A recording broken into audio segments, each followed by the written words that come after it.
I've got a business trip this weekend, so I'm counting on you to take care of the house and mom, okay? What? Again? I can handle the weekdays, but not having you around on the weekends is tough. Do you realize how hard it is? Well, I have work, so what can I do? That's true, but then why don't you start working? If you do, I'll handle everything at home. Think you can earn as much as I do? That's impossible. Right? So, please, no complaints. I'm counting on you. That was a conversation with my husband before our problems began. Looking back, it's strange to think that he was always away on business trips, even on weekends. This is the story of my husband's selfish actions. We live with mother-in-law. It's been few years since we started living together. Mother-in-law has dementia. Her symptoms are still mild, but she needs special care. At first, it was just a bit of forgetfulness, but then her understanding and judgment deteriorated. She became irritable, and when we went to the doctor, she was diagnosed with dementia. Amidst this, father-in-law, who had been chronically ill, passed away. After that, mother-in-law lost even more spirit and started to shut herself in her room. After discussing what to do about mother-in-law with the family, we decided that my husband, as the eldest son, would take care of her. When I decided to marry him, I knew that this day would come. Before mother-in-law was diagnosed with dementia, she was very cheerful and lively. She had my husband when she was young, so she is quite younger than my parents. She was strict with my husband when he was a child, and he still is a bit scared of her, but she and I got along very well. She was always kind to me and was always on my side. I admired and loved her very much. Whenever my husband and I had an argument, I would report it to her, and she would scold my husband for me. It was quite funny to see my husband's troubled face. I believe we got along better than most mothers-in-law and daughters-in-law. However, as I mentioned earlier, since the death of father-in-law, she lost her spirit and stopped being strict with my husband. Or rather, she stopped talking much. Taking advantage of that, my husband's attitude gradually changed. It was as if he was taking revenge for the past, becoming more arrogant. In hindsight, the family discussion may have been my husband's strategy. Initially, sister-in-law and her husband, who lived near my in-laws, were supposed to take in mother-in-law, but my husband prevented it. I'm the eldest son, so I'll take care of her.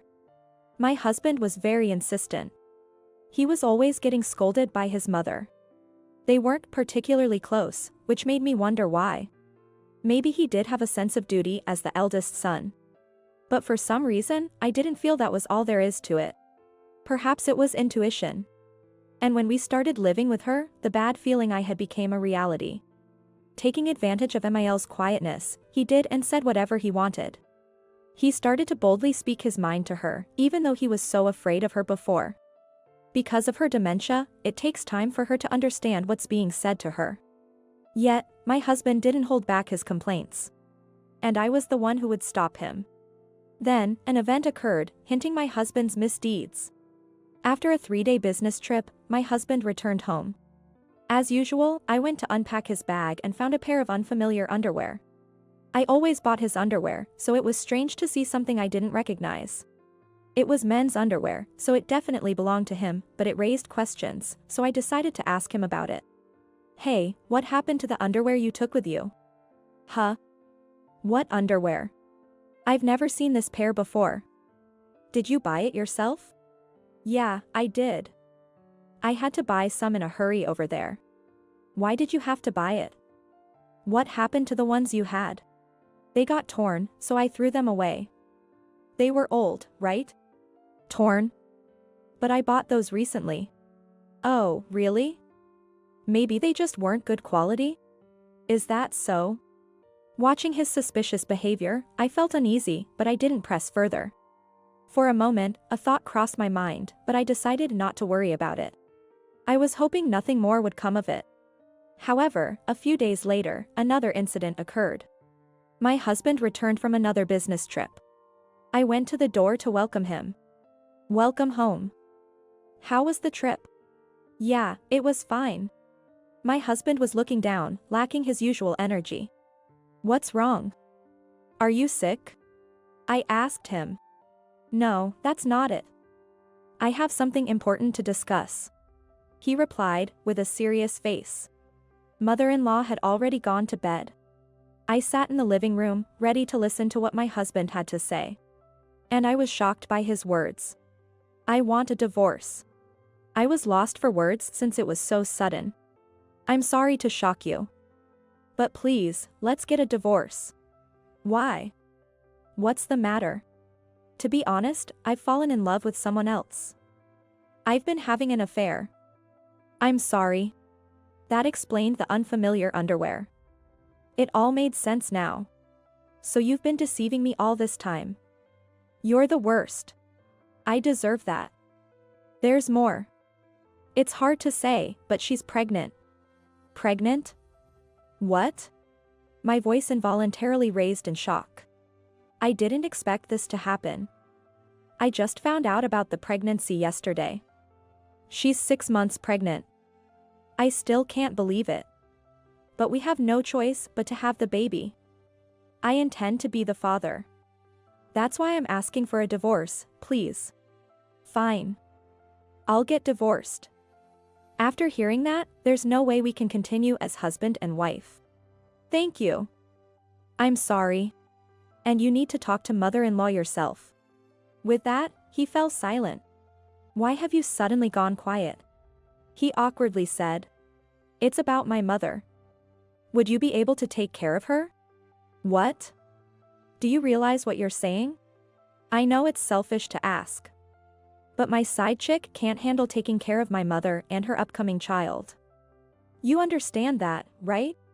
How can you even ask for a divorce in this situation? Is it too much to ask? Of course. If you want a divorce, be prepared to take care of everything on your own. I understand. I'll figure something out. With that, he went to his room and closed the door.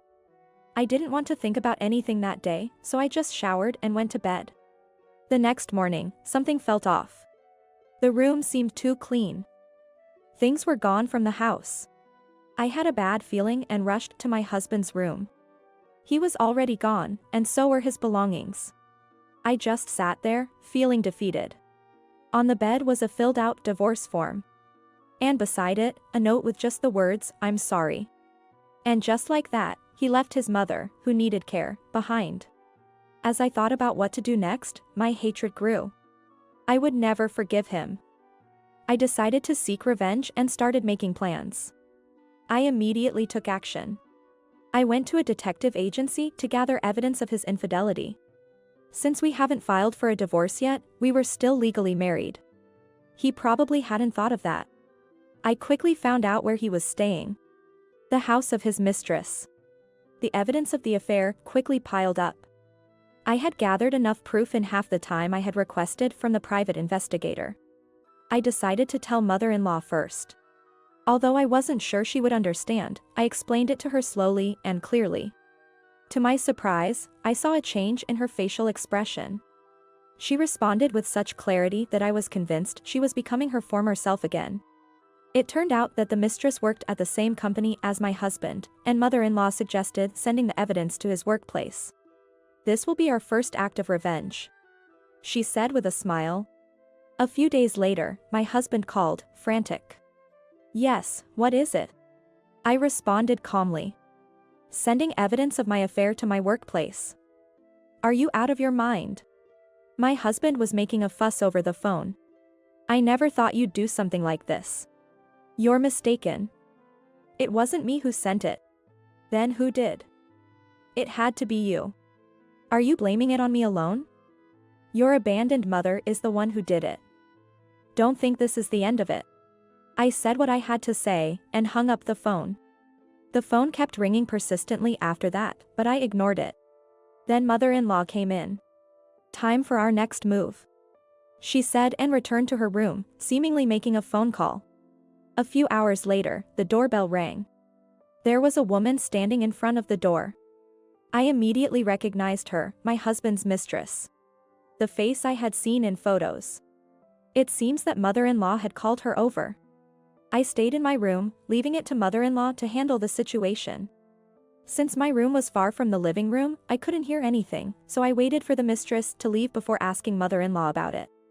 It seems the mistress was unaware of Emil's condition. If you're planning to marry my son, you'll have to take care of me. Are you okay with that? I think I'll be unable to use the bathroom on my own soon. Will you still marry him? Upon hearing this, the mistress was confused. Well, what's going to happen next? Mother-in-law seemed genuinely excited, almost making me wonder if her dementia had been cured by the thrill. And who would have predicted the outcome of her actions? The next day, the doorbell rang, and it was my husband at the door. What is it now? I was wrong. I want to talk. I decided to let him into the house to talk. Then, I heard an unexpected story from my husband. I broke up with her. The child isn't mine. It turned out that the mistress had multiple partners. She knew the child wasn't my husband's, but considered raising the child as his because of his status and financial stability.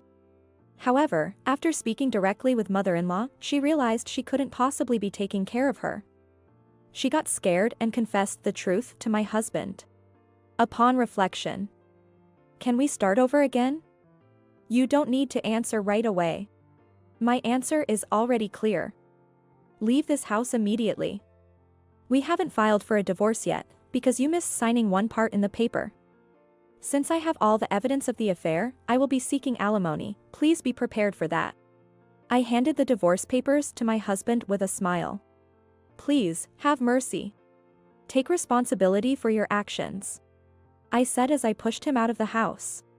Shortly after my husband left, mother-in-law came home from the hospital. Sister-in-law, who had accompanied her to the hospital, was there too, so I took the opportunity to report to her about what had happened. He got what he deserved. Sister-in-law said angrily. I really appreciate everything you've done, Mary. Taking care of me and dealing with my worthless son.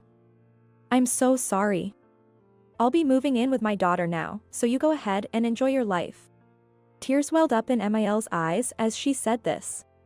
The next day, she moved in with sister-in-law. When I asked sister-in-law about Emil's condition, she said that while her dementia is somewhat managed with medication, it certainly wasn't cured. Eventually, my divorce finalized, and I received a fair amount of alimony. The mistress quit her job. Since mother-in-law sent the evidence of the affair to the company, it made her very uncomfortable to stay there. My husband submitted a transfer request to the company himself. It seems he got a demotion and a considerable amount of reduction in income. As for me, caring for mother-in-law has inspired me to help others in similar situations. I am currently studying to go into nursing. I'm grateful for mother-in-law because she led me to this dream. I truly hope for the progression of her dementia to slow down so that she can live longer. I had no idea my spouse had a stepson that big. I feel deceived. According to my husband, he didn't tell me simply because I didn't ask if he had a stepchild. Furthermore, he and my mother-in-law have been treating me and that child horribly. Just remember, the grudge of the two of us, I will return it 100-fold. My name is Rachel, 42 years old, and I married George, who is a divorcee and 4 years older.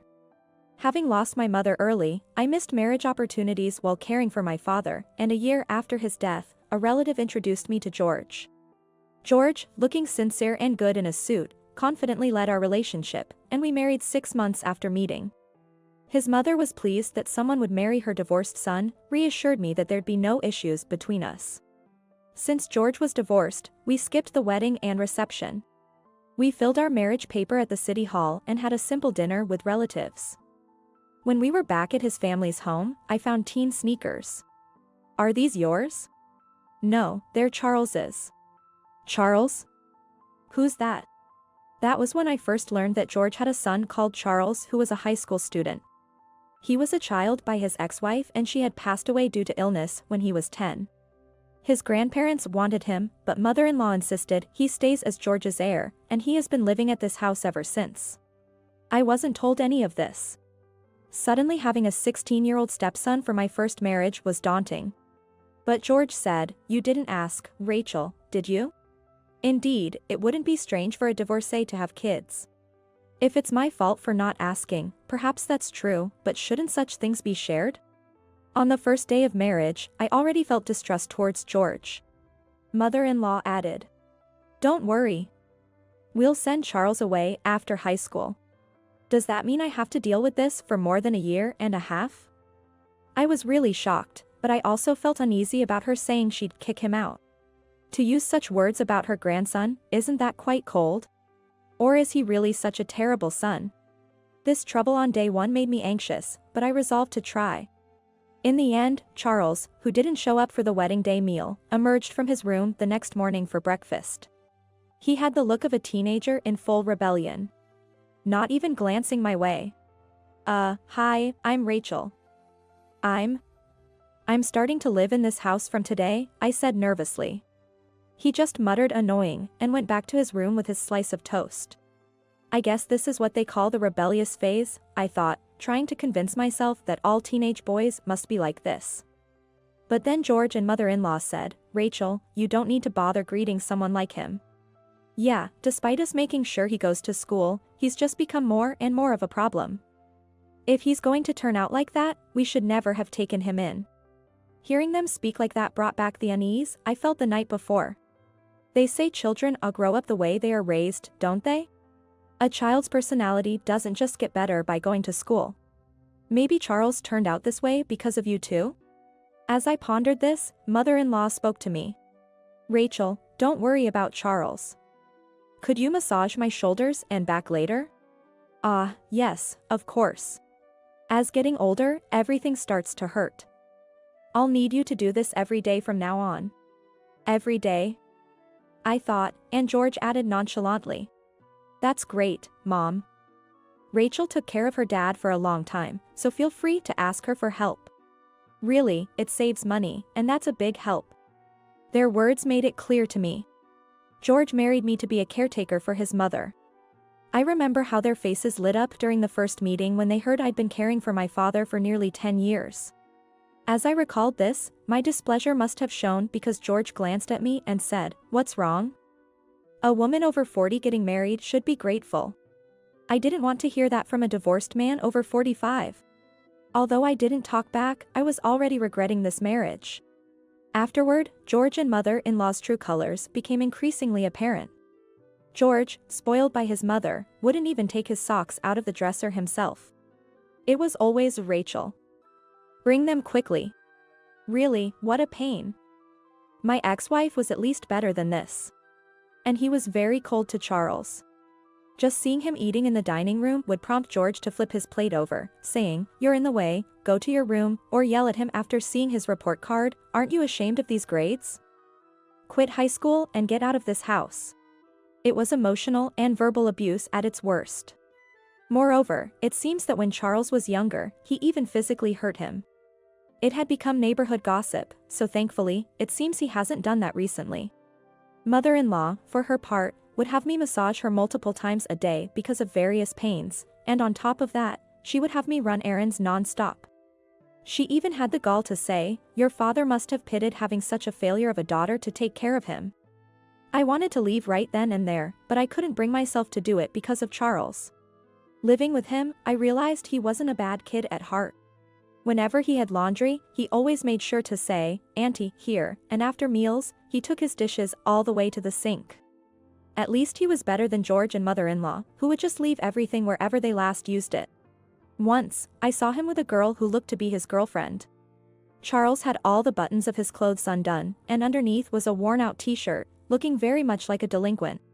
But the girl was properly dressed in her clothes, not too short skirt, a very pretty and neat-looking girl. And when Charles noticed me, he said something to her, and she smiled and nodded to me. Charles, it seemed, didn't hate me, and choosing such a polite girl suggested he was at heart very earnest and kind. It made me very happy. All right, I thought, I'll protect this boy from George and mother-in-law until he gets married. I made up my mind to support him. From then on, I kept healthy distance with Charles, slowly becoming friendlier. I made his favorite meals and gave him nice sneakers for his birthday. Once, when he was down about bad test scores, I confessed my own worst grades from when I was a student. You're just as dumb as me, he'd laugh, and it made me so happy. However, as I grew closer to Charles, George and mother-in-law's behavior toward me worsened. When thinking about you, Rachel, you're over 40, right? That means you can't have George's children. We'll need you for caregiving, but maybe George needs another woman, huh? I recently met this young and pretty bar girl. When I told her I was married, she was shocked, so maybe I'll have her bear my child.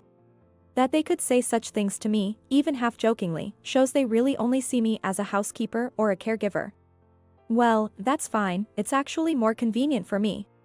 Yes, I'm terribly sorry for being such an incompetent wife, unable to bear cute grandchildren that resemble George, I said meekly, apologizing. For years later, Charles turned 20 and was set to marry that young lady from back then. Hearing they didn't have much money as both were high school graduates, I gave my savings of $10,000 for my single years. I also rented out the restaurant where she worked and invited many guests, mainly former classmates, for a lively wedding reception.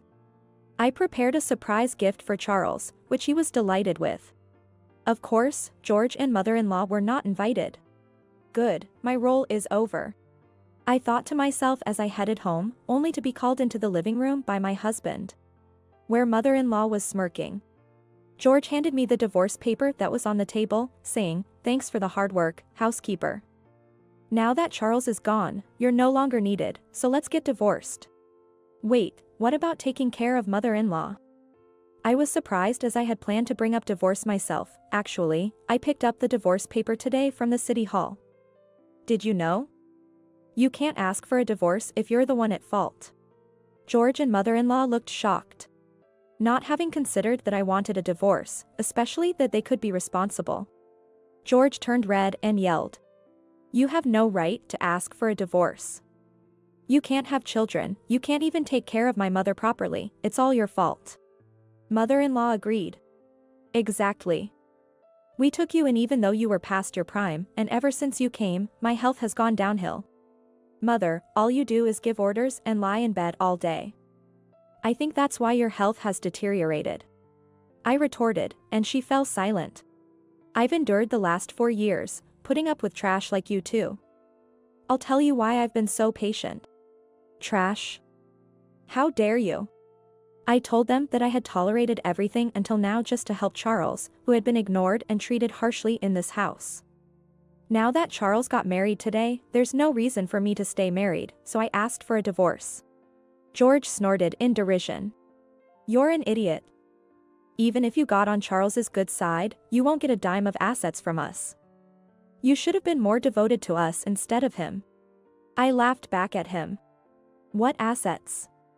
There's hardly any left. Your father gambled it all away, I heard from the neighbors. Debt collectors came by many times. George was surprised I knew, but retorted, we still have this house. If you stayed married to me, you could have lived here for life. I've seen termites flying around the house lately. I heard if you see one, there are 30,000 hidden. This house is in a pretty bad state. I don't want such house. They were silent, so I went on the offensive. Let me say this, Mother, you've been talking about how your health is getting worse, haven't you? I don't want to take care of an old woman like you. In 10 years, George will be retired. You expect me to take care of him for the rest of his life? That's a joke. Besides, I heard his company's performance is terrible. If it keeps up, there won't be much retirement money, right? Living with you sounds like a very poor old age.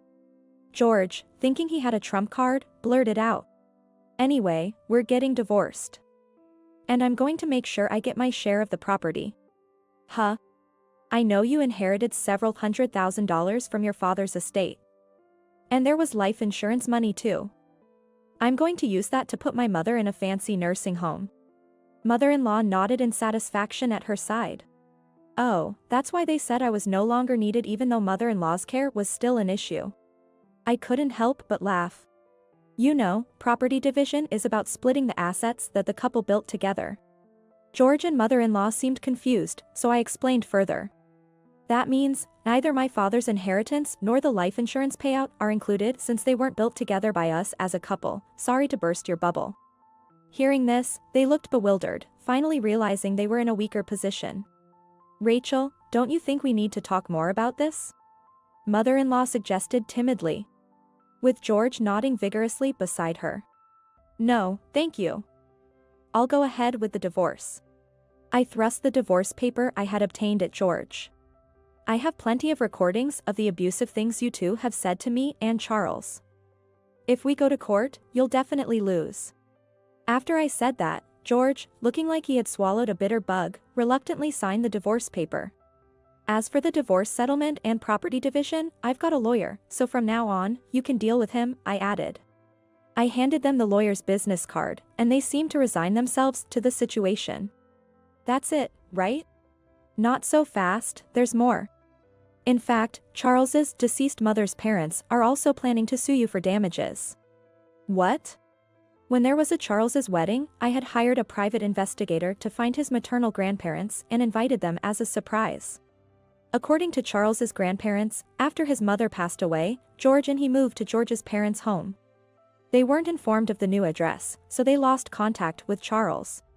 When Charles and his grandparents, who hadn't seen each other for 10 years, met, they hugged and cried together. After hearing about the mistreatment and verbal abuse toward Charles from George and mother-in-law, his grandparents decided to hire a competent lawyer to pursue the case thoroughly. George and mother-in-law were shocked by this revelation. I delivered the final blow to them. Mother, please find George a young, healthy woman who can bear children. But, do you really think any woman would want to marry a twice-divorced, over 50-year-old man with no real assets and a hint of old age? After I left, I heard that they became quite troubled. Mother-in-law became immobile due to a lack of exercise, and without the possibility of a fancy nursing home, she had to hire a helper reluctantly. With the payments for my settlement, George was drowning in debt. Moreover, the house had become a dirty home, shunned by neighbors due to the termites. Despite all this, George proposed to that bar girl he'd been seeing for 4 years, which is quite something. Of course, she turned him down immediately. Afterward, I moved back to my family home for a while to relax. Later, by the recommendation of Charles and his wife, I rented a place near their apartment. They actually offered for me to live with them, but I couldn't impose on my stepson and his new bride. Now, I work part-time at a nearby supermarket, looking forward to meeting their child expected next year. My name is Sarah, and I'm 21 years old. I guess you could say I'm a writer by profession. I have an older brother. His name is Dave, and he's 30 years old. He graduated from college and works for a major company. Our parents died in a car accident when I was in junior high, which caused me to become depressed and withdraw from the world. As a result, I couldn't attend high school. But with medical treatment and my brother's support, I'm doing better now. When our parents passed away, my brother had just started his job. Despite the difficulty, he took good care of me and handled all the household matters. I began to help out by cleaning and cooking, gradually getting back to a normal life. Now, we live together in the house our parents left us. Since I work from home, I handle most of the meal preparation and shopping. Going out for groceries and such is a nice change of pace for me. I find joy in cooking, coming up with menus, and following recipes to the letter. So, I'm pretty good at cooking. Back when I was shut in, Dave bought me a laptop. He said, "Check out the world you don't know yet." And so, I started exploring all sorts of worlds on the internet. I began wanting to visit the places I saw in online photos and videos, places I came across on video sharing and message board sites, and Dave would take me, or I'd start going on my own. Without Dave's support, I might still be shut in. Eventually, I discovered the concept of working from home. Bit by bit, I was able to start working, which led to more opportunities to go out, and I managed to get back to a normal life. After our parents passed away, Dave became like a parent to me. He has this perfect balance of kindness and strictness. He was always serious about his studies, which is why he could get a job at a major company after graduating from a national university. Now, 7 years have gone by, and he's been promoted to a senior position. There's been a change in Dave. He was always shy around women, but after seeing all his friends get married, he finally started dating someone he met through a friend. 2 years on, she proposed, and they decided to get married. One day, he said there was someone he wanted me to meet and invited me to dinner. It was at this traditional American-style restaurant. A bit shyly, Dave introduced me to the woman who'd become my sister-in-law, and graduated from the same university as Dave and is 2 years his junior. She works at a major food company. Her wavy, shoulder-length hair makes her look more mature. Nice to meet you, I'm his sister, Sarah. Please take good care of my brother. Pleasure to meet you. I'm Anne. You're such a cute sister. I've always wanted a sister, so I'm really happy you're going to be my sister-in-law. She had quite strong makeup on, but she had the air of a lovely woman. And then, she started asking me about myself. Dave graduated from a good university, so Sarah, you must have gone to a decent college too, right? My brother answered on my behalf. Actually, Sarah didn't go to college. When our parents died in an accident, she was in her 3rd year of middle school and she took ill mentally. It took her a while to recover. Of course, she's leading a normal life now. What? Sick in your 3rd year of middle school? So you didn't go to high school either? Anne seemed very surprised and pressed on. I felt I had to add to my brother's explanation since it was about me. Yes, that's right. I caused a lot of trouble for my brother because of my illness. But thanks to him, I was able to get back on my feet. I can't thank him enough. I see, that's interesting. And my brother may look a little older than his age because of all he's been through, but he's got a great personality. Please make sure you look beyond his appearance. What are you saying, you rascal? I tried to lighten the mood with a joke since the conversation had gotten a bit heavy, but Anne didn't laugh. However, at that moment, I thought her attitude was due to being moved by what my brother had done for me. From what my brother told me, Anne's parents both graduated from prestigious universities, and it seems her entire family did as well. Naturally, they all graduated with excellent grades, and many found employment in well-known companies. There are many professionals like doctors and lawyers in her family. They are quite the accomplished bunch. Anne's father serves as an executive at a major publishing house, and her mother is the president of the local women's association. Hearing this, I thought my brother was marrying into an amazing family. Despite his busy work schedule, Dave was steadily making wedding preparations. Seeing him so happy, I helped out with whatever I could. Then one day, I got a call on my phone. I was a bit nervous to answer a call from an unknown number, but I saw it was properly identified and picked up. May I ask who's calling? Sarah. This is Jessica, Anne's mother. To my surprise, the caller was Jessica, Anne's mother, who would be my mother-in-law. What can I do for you? As I asked with a pounding heart, she said, I heard from Anne the other day, you haven't been to high school and your highest education is middle school, is that correct? I wasn't sure what she was getting at, but I answered honestly. Yes, I was mentally unwell after our parents' accident, and it took a long time to fully recover, so I didn't go to high school. I sympathize with you. But it's a fact that you're a middle school graduate, right? Yes. Well, I have a favor to ask. Could you, perhaps, not attend Dave and Anne's wedding? Actually, please don't attend. What do you mean by that? She had caught me off guard with such an outrageous request. Dave and Anne both graduated from top universities, and my husband and I did too. Of course, all our relatives are college grads.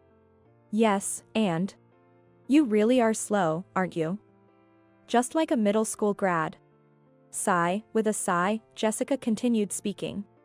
As I mentioned earlier, our family is full of elites.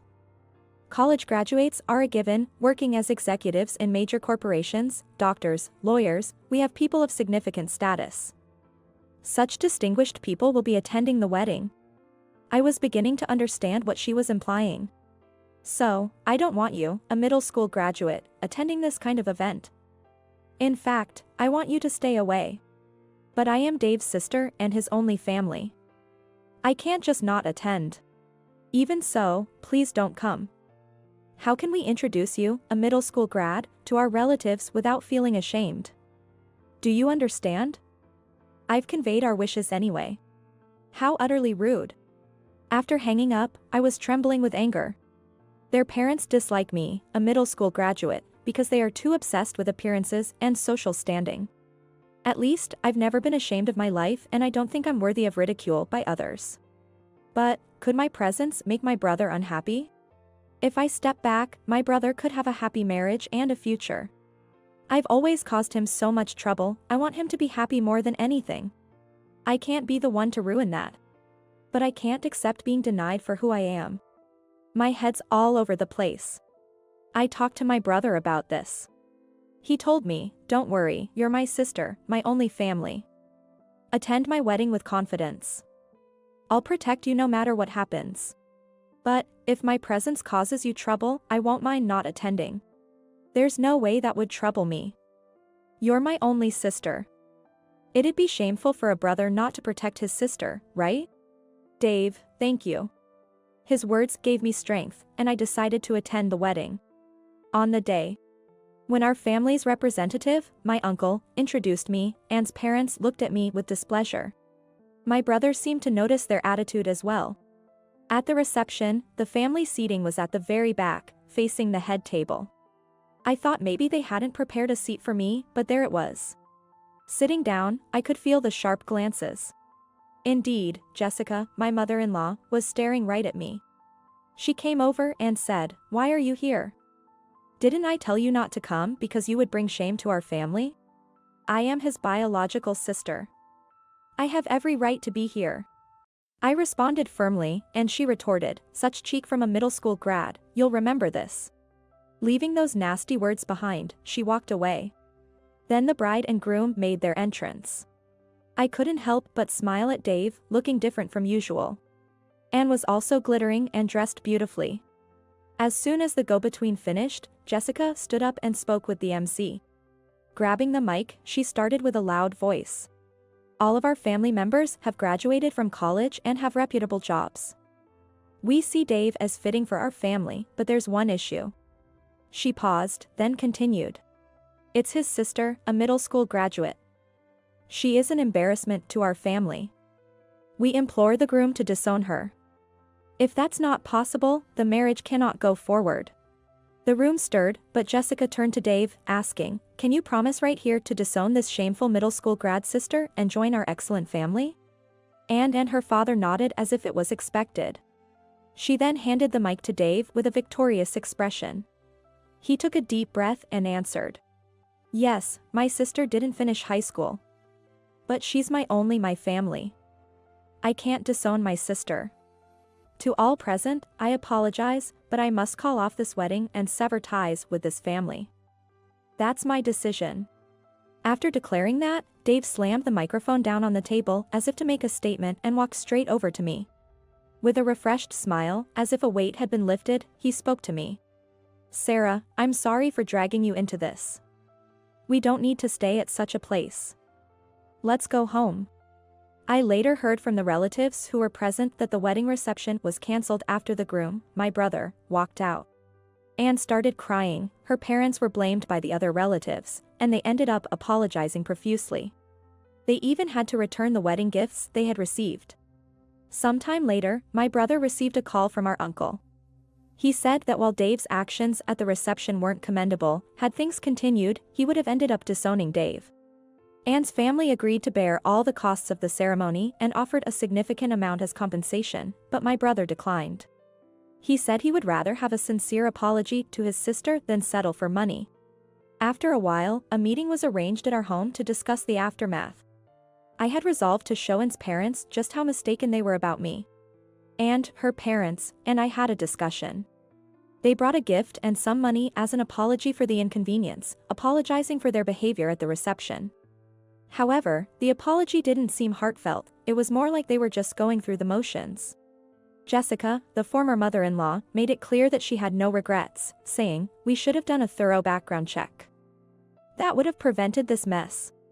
Her husband, Ethan, also added, "Dave should have explained everything about his sister to us from the start. That way, none of this would have happened."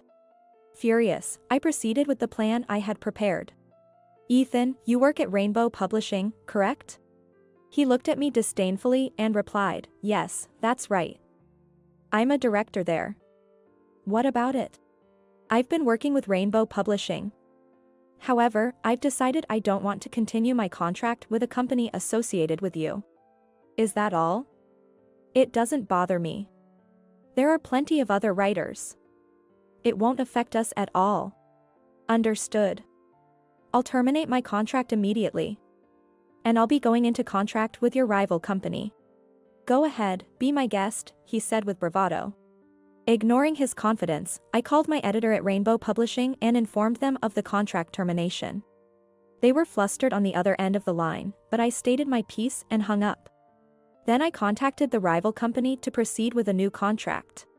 Even after the call, Ethan sat there, smug, while my brother looked around, confused by the situation. Eventually, Ethan's phone rang. Hello? Yes, it's me. What? The CEO is on the line? What do you mean? His face turned pale as he whispered into the phone.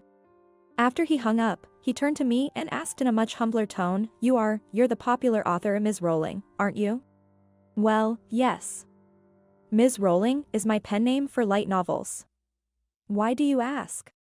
My CEO just told me that our star author is canceling the contract because of me. He says it's my responsibility. I might be demoted over this. Didn't you just say it was okay? That's all there is to it. I spoke calmly. Aren't you the elite? Why would you be embarrassed by someone like me, a mere middle school graduate? I beg you, please reconsider the cancellation.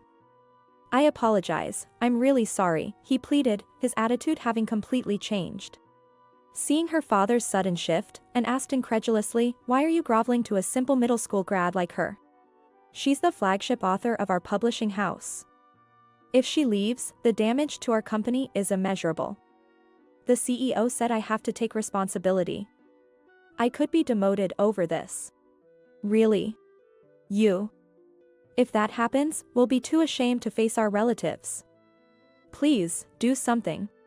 The former in-laws were in disarray, arguing amongst themselves. Please, reconsider, won't you? No. The discussion is over. Please leave. My brother supported my decision and asked, then, if that's settled, would you mind leaving? My brother and I watched with smiles as the three of them left our home with their shoulders slumped. After the three of them left, my brother Dave looked surprised and said, So you're a popular author? I had no idea. Well, I've been using a pen name. I posted a story online last year and it got really popular. Rainbow Publishing approached me for a contract. I've been making a good amount of money from it. I explained with a sense of pride. His smile burst forth. It felt like the first time in a long time I'd seen him smile like that. And with that, the broken engagement was completely behind us. And seems to be looking for a new partner, but after the incident became widely known, no one wants anything to do with her. She's become a recluse at home and has even quit her job. Ethan was blamed for the contract cancellation with me and was demoted to an ordinary employee. Unable to bear the warehouse work, he resigned.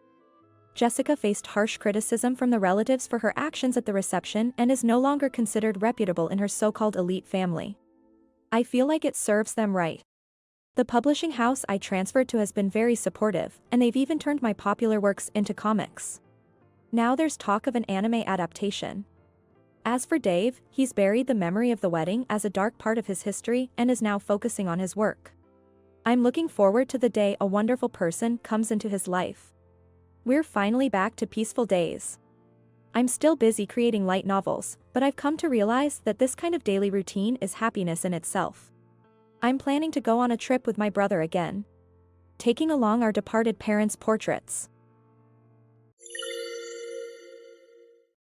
Sarah, did you get engaged? Congratulations. Thanks. We haven't decided on the wedding details yet, but will you come? Of course. I was happy that you attended mine, so I'd love to be there for yours this time. I was thrilled when my best friend was so happy about my engagement. I've always dreamed of a wedding and never thought such a thing could happen. My name is Sarah. I'm a 27-year-old office worker, engaged to my boyfriend, Tom. He proposed just the other day. On our 3rd anniversary, during dinner, he surprised me with a proposal. Since I always thought he was the one I'd marry, and we had started discussing it, so I said yes, without any hesitation. How about we go check out some wedding venues soon? A while after the proposal, Tom suggested this to me. I've always been fascinated by weddings. My best friend had the beautiful wedding last year, making me determined to have one too.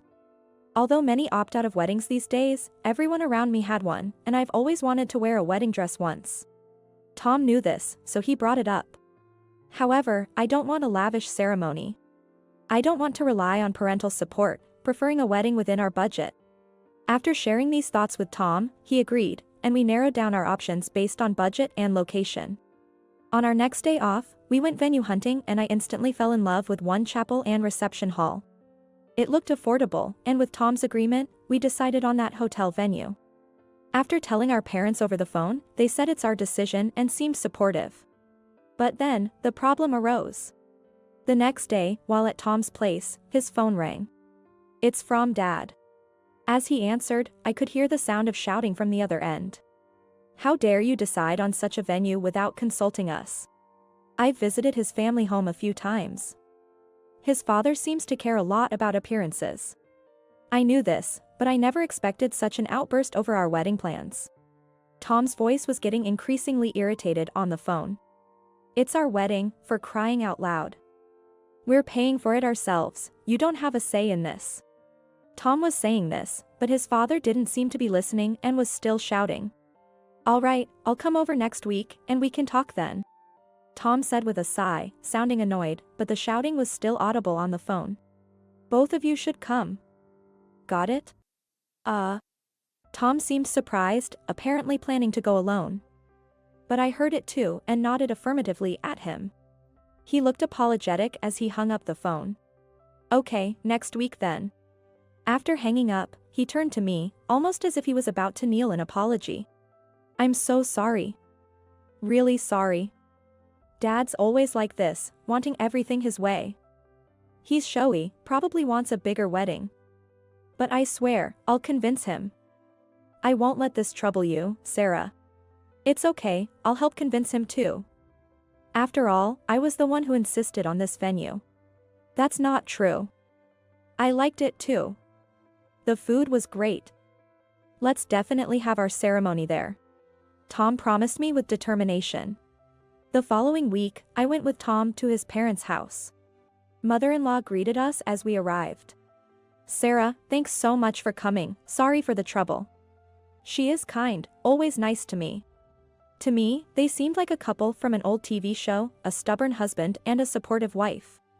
I can talk to mother-in-law, but honestly, I'm not comfortable around father-in-law. But since Tom said he would handle it, and we needed to talk, I sat down with a bit of courage in front of his dad. Skipping the pleasantries, we got right to the point.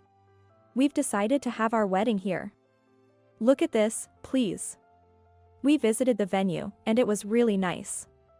We even had a tasting for the reception food, and every dish was delicious. "I think you'll like it," Tom said, pulling out the venue's brochure and presenting it to his dad like he was a salesperson. "Oh, isn't that a lovely place?" Mother-in-law said, looking at the brochure, but father-in-law remained silent with a scowl on his face. After Tom finished his pitch, his father sighed. "This place won't do." He talked about how other relatives had bigger weddings and how having a smaller one would be embarrassing, clearly wanting to show off. Then, he turned to mother-in-law and said, "Hey, bring that over here." Upon being asked, she returned with the brochure. She had a somewhat downcast look on her face. He took it and showed it to us. "This place would be great. It's the most famous venue around here, really adds prestige," he said, apparently not noticing our shocked expressions. "My acquaintance works here, and they've already reserved the reception hall and plan for us," he continued. Tom immediately objected. "Hold on, what do you mean a setup? We don't want to have our wedding here. It has to be a place like this. Here's the venue and the plan." He insisted, showing us a brochure of a very formal venue, completely different from what we envisioned. It was so large, we wondered how many guests we'd need to fill it. We didn't plan to invite more than 50 people, but this venue would require double that number. Moreover, the plan he brought up included an outdated gondola show. "A gondola, really? That's not what we want." About this plan, father." "Oh, this?" Gondolas and smoke were the symbols of weddings in our time. They're essential. In stark contrast to him, who was brimming with confidence, Tom and I were completely disheartened. We exchanged glances, both just sighing in frustration. Anyway, it's our wedding. We'll decide on the venue and the plan. Plus, a place this big will cost way more, Tom argued. Don't worry about the cost. I've asked my acquaintance, so it's cheaper. You should be grateful for my connections. Father-in-law said proudly. However, the nature of this distant contact was unclear. Relying on such a weak connection for a discount probably wouldn't make much difference in the end. It might be cheaper, but it's still more than double what we planned. We're not inviting that many guests. It's not feasible, Tom stated. This seemed to strike a nerve with his dad. How many guests are you planning to invite?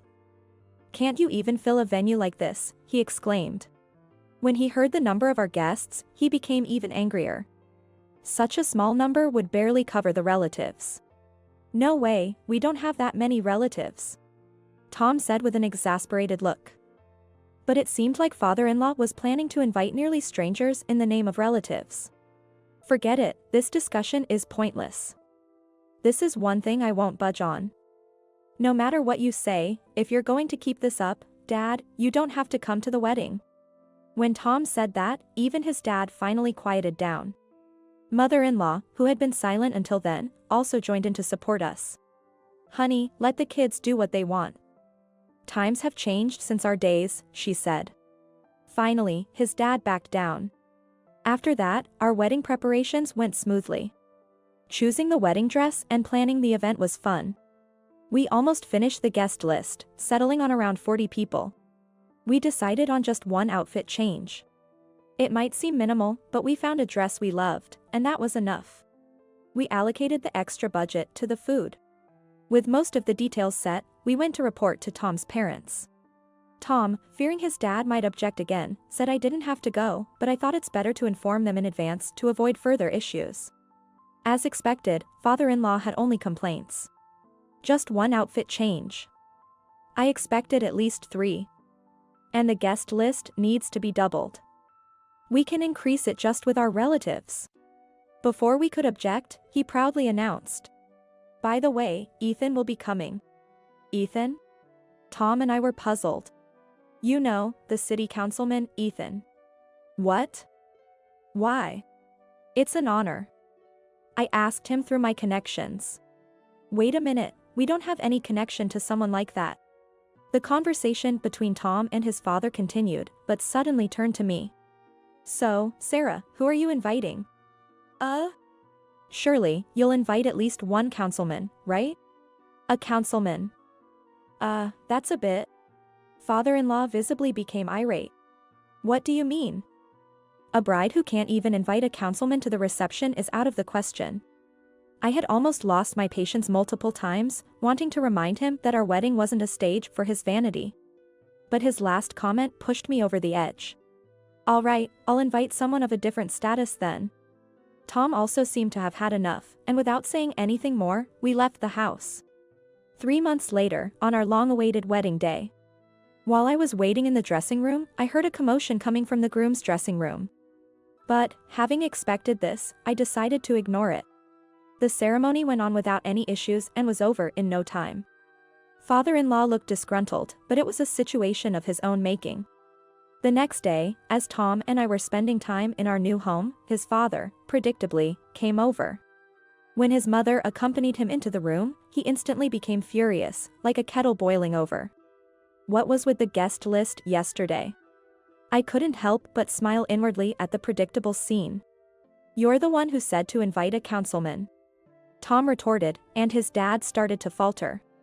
I had no idea a former minister would come. That's why I told you, I would invite someone of a different status. You're not supposed to show up the groom. Because of you, my reputation for inviting the city councilman has been tarnished. I shook my head when Tom tried to intercede. Then you shouldn't have said such things in the first place. It's not my fault if your reputation suffers. I didn't have any other acquaintances to invite. Once I started, I couldn't stop. You thought I couldn't invite someone more important than the people you invited, right? Were you planning to say I wasn't a suitable bride? I didn't mean it like that. He visibly shrank. Then what did you mean? Let me guess, you just wanted to show off at your son's wedding that you know a councilman, right? He had nothing to say in response, just glaring at me. That man is my best friend's father, and we've been close for years. He was happy when he heard about our marriage, but said he didn't want to bother and declined to attend. But when I told him what you said, he happily agreed to come. Father-in-law was left speechless. Tom came to my support. Dad, you always show off too much. Think about the trouble it causes us. Using your own son's wedding as a tool for your vanity is just too much. Then, suddenly, mother-in-law, who had been quiet until now, spoke up. Now that Tom's wedding is over, I want a divorce. What are you saying? Not just his father, but everyone present was shocked. I've been patient until now, but I've reached my limit. Yesterday's wedding was wonderful. During my own wedding, everything was decided by you and your parents. I couldn't even wear the dress I wanted. I still remember it. I'm glad Tom and Sarah could have a wedding without regrets. Hearing this story for the first time, I couldn't hide my surprise. Anyway, we're going home now. Mother-in-law, who always supported her husband, had changed and took him back home with her. Afterward, father-in-law was indeed divorced, and he, having never lived alone or managed household chores, was struggling even with tasks like taking out the trash. The man who had always put on airs, now known to be divorced, was pitted by those around him. Tom's mother, having gathered evidence of long-term emotional abuse, received alimony and became much brighter in her demeanor. Life with Tom as newlyweds was going well, and I was very happy. It was just a coincidence that my best friend's father was a former minister, but it helped us break away from the vain father-in-law.